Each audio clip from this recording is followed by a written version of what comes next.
Shalom. Welcome back. First and foremost, I want to give all glory, praises, and honors to Yahweh, Ba'ashem Yahweh Shai. I want to give double honors to the apostles and elders of Great Millstone, and salutations to you, Akim, that's pushing his word in sincerity and in truth.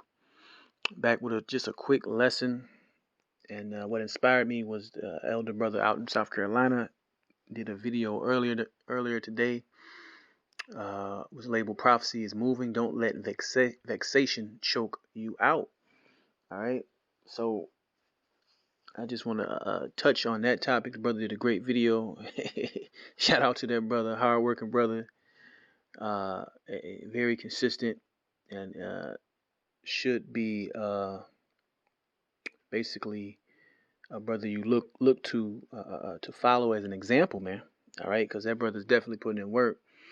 But point I want to add is that vexation and brothers withdrawing, which is some of the points he went into in his video, is real, man. Brothers are catching it all over, the country, yet the world, because Satan is definitely making his rounds, trying to push out, the hopeful elect, man.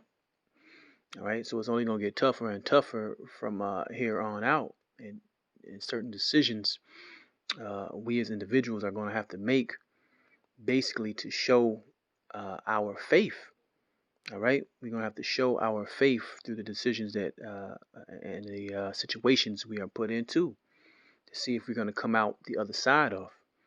All right, because ultimately, when you go into the story of Job and how the Lord allowed Satan to tempt him and take that hedge of protection the Lord took from Job. All right, at the end of the day, Job came out at the end that much the better. So that's another story, another something to stick in your mind for the times that where we're currently going through. All right. Now, the first scripture I'm gonna go to, and I'm not gonna try to make this too long, which is it's gonna go to Ephesians, which is a scripture that comes out a lot. Ephesians 6th chapter, starting at the 10th verse. It says, "Finally, my brethren, be strong in the Lord and in the power of His might. Put on the whole armor of the Most High, that ye may be able to stand against the wiles of the devil." And that's physically and spiritually. All right.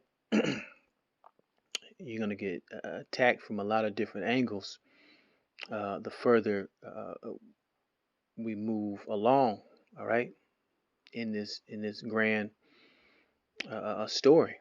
So you can understand. It says, "For we wrestle not against the flesh and blood, but against principalities, against powers, against the rulers of darkness of this world, against spiritual wickedness in high places. Wherefore take unto you the whole armor of the Most High, that ye may be able to withstand in the evil day, and having done all to stand." Right. So right now is a process of purging, a process of building, a process of becoming more solid to the outside world, because like I said, your faith is going to get pushed up against that wall, and ultimately the Lord is going to want to see what you're going to do. Even though in the end he already knows the outcome, it doesn't mean we don't have to go through the situation. All right, the prophecy is already set. All right, Yahweh Bashim already has a victory, but guess what? Things have to play out, and you have to strengthen your faith, especially in these last days, that you will be able to make it through these prophecies playing out, that you'll be able to make it through the devil coming up against you, vexing you out, having your family come against you. All right, surrounded by sometimes non-believers, people that's losing the faith all the way at the end, man. You're going to see these things happen. All right. Verse 14, "Stand therefore, having your loins girt with the truth, and having on the breastplate of righteousness, and your feet shod with the preparation of the gospel of peace. Above all, taking the shield of faith, wherewith ye shall be able to quench all the fiery darts of the wicked." So this is telling you in this passage that you're going to get pushback. So that's something that you have to expect. You're going to have to expect this pushback, because when you're walking the right path, all right, similar to Yahweh Shai, right, when he was on the earth and he suffered many things, guess what? You have to suffer many things, all right? That's part of the truth, all right? But since I said that, let me jump to another scripture in the book of Philippians 1:29. It says, "For unto you it is given in the behalf of the anointed, not only to believe on him, but also to suffer for his sake." So that's a requirement, a guarantee, according to the scripture, that we're going to have to go through these things, man. All right? We're going to have to go through these things, but without faith, we're not going to be delivered. So this is a time to really strengthen your faith before all hell really breaks loose. And brothers are in a lot of bad situations right now. All right, and it's going to get only going to get tougher. It's only going to get tougher. So guess what? You have to come up and get tougher on another level. All right. So let's keep moving. Let's go to the book.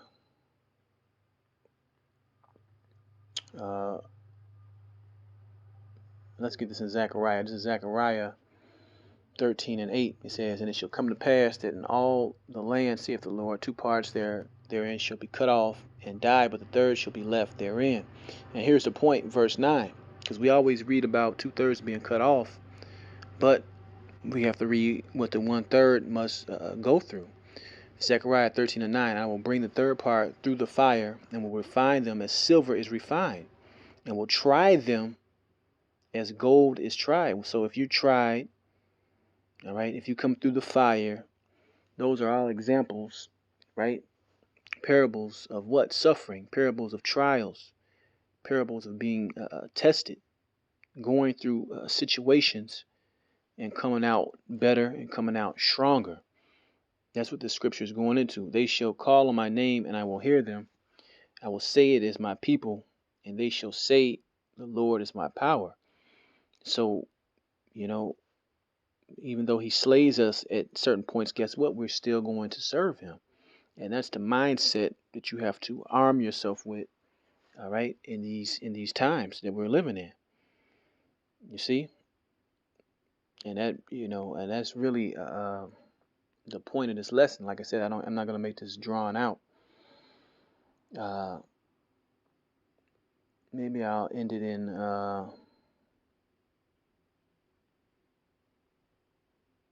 let me get this in 2 Peter.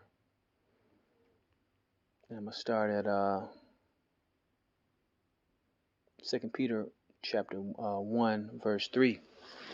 It says, "According as his divine power have given unto us all things that pertain unto life and godliness, through the knowledge of him that have given us glory and virtue, whereby are given unto us exceeding great and precious promises, that by these ye might be partakers of the divine nature, having escaped the corruption that is in the world through lust." Right?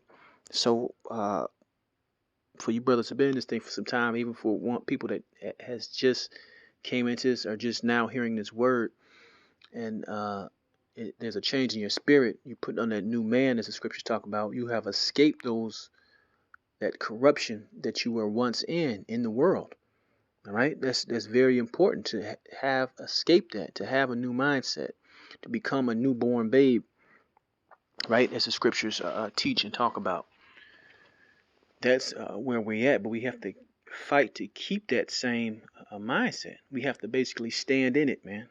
We have to stand in the chaos and still come out on the other side. That's the point. Verse 5, "And beside this, giving all diligence, add to your faith virtue, and to your virtue knowledge, and to knowledge temperance, and to temperance patience, and to patience godliness, and to godliness brotherly kindness, and to brotherly kindness charity.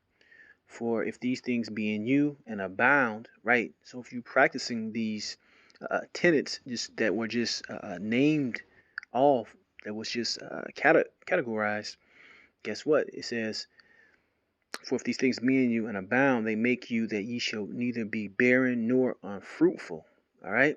So these are the fundamentals, things that we have to acquire, keep, and basically bring forth and practice to make it in the knowledge of the Lord Yahushua Mashiach. But he that lacketh these things is blind and cannot see afar off, and hath forgotten that he was purged from his old sins. Right. Don't take this truth for granted. Don't become unappreciative. All right. And don't forget you have the brotherhood for help, man. All right. Even the people that are not in camps, are not in groups, but donate, that give, that reach out, that help. Hey, blessings are going to go to them also. All right. You see, blessings are going to go with them also for doing that, because that's a form of adding to the body.